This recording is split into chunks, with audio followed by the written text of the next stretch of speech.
All right, so the last piece of the puzzle, Logan, for this air raid offense is what Washington does with it. You've got Terry McLaurin, you've got Jahan Dotson, you've got Luke McCaffrey on the receiver end of it, and then obviously a couple more guys we can talk about if they come up. And most importantly, you have Jayden Daniels, a quarterback who has seen his decision-making ability just skyrocket throughout his career, and especially last year, a guy who's very used to taking advantage of advantageous matchups, a guy whose legs can help create advantageous matchups. How do you like kind of the marriage of the offensive minds and certainly Kliff at the forefront of that and all the things we've talked about for the last 40 minutes with the skill players in the 2024 Washington Commanders? Yeah, well, I think it's important to note that like the air raid is the NFL in 2024, probably. You know, like it's spread out. People are throwing the ball 60% of the time. Defenses are in nickel more than ever. You mentioned how there's a slight transition back to running the football, right? But I think like this is what the NFL is. And so I want as many talented one-on-one winning matchups as I can possibly cultivate. So can Terry do that? Yeah. Can Jahan do that? Yeah. Can Luke McCaffrey? Probably, but remains to be seen. But I would assume. I mean, one thing I'll say about Luke too is like he's a former quarterback, and so we talk about the fact that there's all these sight adjustments and reads. Yeah, it's very different making those from the pocket versus at. I mean, you can speak to this far better than I can, but running a route at full speed and reading what the defense is doing is not easy. But like at least conceptually, he's got an advanced understanding because he's a former quarterback.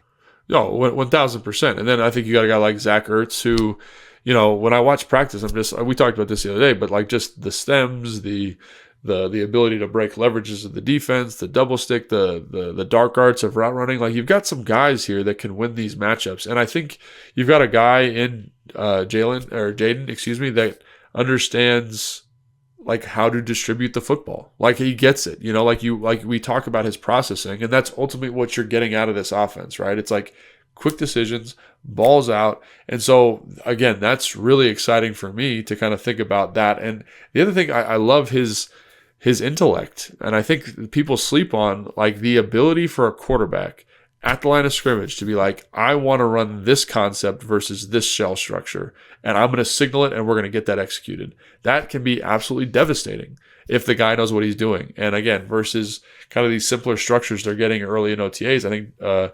Jalen's done a really good job of that. So I'm really excited about that. And then I think the thing that is going to, that I will want to see is just their ability to get to certain runs from these spread out formations. Because, you know, we talked about like, they've already shown that they're not straight air raid because of the formations, the bunches, the shifts, the variety of what they bring to the table.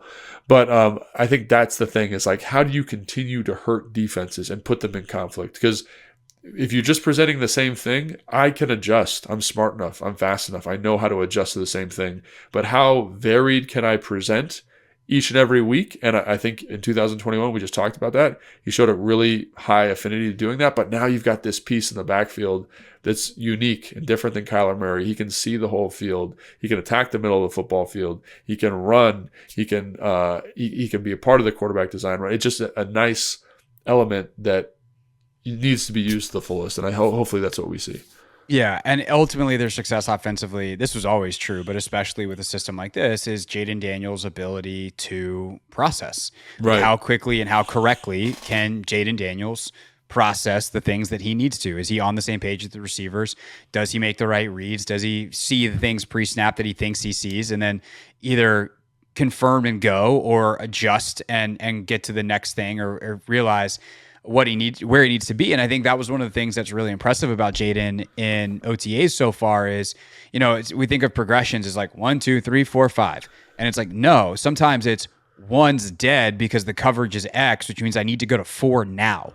And 4 is going to be open. And not always, by the way, because that's where those complex structures come in, where it's like, oh, it's cover 2 on over here. That means I need to go to the cover 4 side. Or this should be open over here. And like, oh crap, it's cover 4 over there, or cover 3 over there, or man over there. Because like, you know, we talk about cover 6, cover 9, and it's like, oh, it's just 1 versus 2 high safeties and whatever happens. It's like, no, sometimes they play completely different coverages on both sides in modern NFL defenses. But also they try to simplify it down. Like, is middle field open? Is it not? So there's like things like that Kliff is trying. You hear Kliff talk about in OTAs when they're running, you know, even routes on air, right? Because if you're running routes on air, you can run it however you want, unless your coach is like, no, pretend that this is the coverage. And so they'll be like, all right, we're running this concept middle field open. And that tells all the receivers where to bend those routes. And ultimately, Jayden and the receivers have to be right on that. The one last piece I wanted to ask you about is, what does this do for the O-line? And there's probably like a whole, if we wanted to get really nerdy, like podcast episode on offensive lines and air raids and the splits and like what that does and all that kind of stuff. But ultimately for Washington, with a unit that is much maligned, with a unit that a lot of people think they didn't do enough to upgrade, with a unit with, even for those of us that are not nearly as concerned as people in full on freak out mode, there's questions like who's going to play left tackle is a question. Right. What does this system and the way that you think they'll run it, run pass balance to splits to play calls to the quickness of it all, what does this do for this O-line? Yeah, I think that's going to be up to the play caller, 100% up to the play caller, because I think what you're looking for is, again, ways to protect the offensive line. And obviously my experience is one where we're going to run the ball 46% of the time. We're going to be okay punting the football. We're going to run a lot of play action. We're going to find chunk plays on short to intermediate concepts and then work for yak down the field afterwards. That's how Kyle did it. That's how Sean did it. That's what those offenses do, which is great. But in the air raid system, it's a little bit different. It's quick game. And again, they want to get guys in space so they can work after the catch. It was really interesting listening to some of the descriptions of air raid because I'm like, that's what Kyle wants to do. He wants to get guys who are good with the ball in their hands in space. He just does it a different way.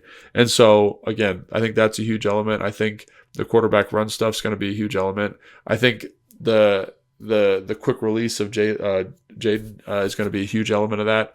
And then understanding like when and where I can take shots, like understanding like, oh, I've got this kind of protection package in, like I can take a shot here, or this is the down and distance, or this is where they like to bring this certain pressure that we're going to have a hard time with in our 5-man pro.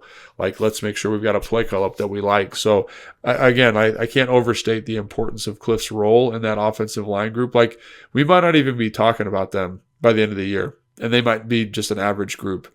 But if you're calling plays effectively, like, it works. And I think when you look at like the Miami Dolphins before Mike McDaniels got there, it was the worst group in the NFL. He got there, and it wasn't like they brought in a whole bunch of new pieces. They kept the same guys. They just called plays differently, and they emphasized different things from that group. And Tua got the ball out of his hand incredibly quickly, and now no one even talks about them. It's not even a point of conversation because they understand how to deleverage them. Same thing with Kyle. Like when you look on paper, obviously they have Trent Williams, but outside of them, they're not. It's not like the great like this great wall of humanity. It's the play caller, and so that's where Kliff and his understanding of what those guys can and can't do, when and how he can do things is going to be incredibly important for that group's success. No doubt.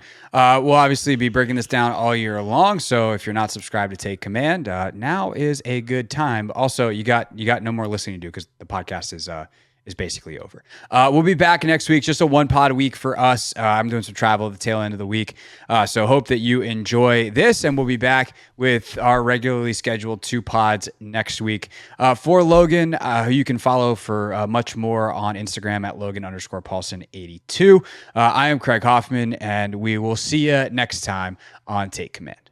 Thanks for watching this clip of Take Command, which has a brand new home. That's right. You can watch on YouTube at the Team 980. You can also listen to full episodes in the free Odyssey app, which is now enabled with Apple CarPlay. So we'll just, follow you around.